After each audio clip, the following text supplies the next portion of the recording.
লাল সবুজের দেশ বাংলাদেশে আরেকটা দেশের অবস্থান। না, অবাক হওয়ার কিছুই নেই। ফুটবল বিশ্বকাপ আসলেই যেন সে দেশটির দেখা মেলে। নাম হলো আর্জেন্টিনা। তাই তো গ্রেটেস্ট শো অন আর্থ খ্যাত ফুটবল বিশ্বকাপ এলেই যেন বাংলাদেশে হয়ে ওঠে এক টুকরো আর্জেন্টিনা। এজন্যই বাংলাদেশ জাতীয় দলের অধিনায়ক জামাল ভুঁইয়া যখন আর্জেন্টিনার ক্লাব সোলদা মায়োতে যোগ দিয়েছিলেন, তখন দেশের ভক্ত সমর্থকরা এতটা উচ্ছ্বসিত হয়েছিলেন।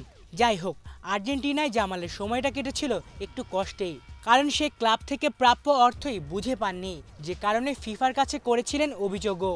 এবার জামালের পক্ষে রায় দিয়েছে ফিফা। খুব দ্রুতই সোলদা মায়োকে এই ফুটবলারের বকেয়া অর্থ বুঝিয়ে দিতে বলা হয়েছে।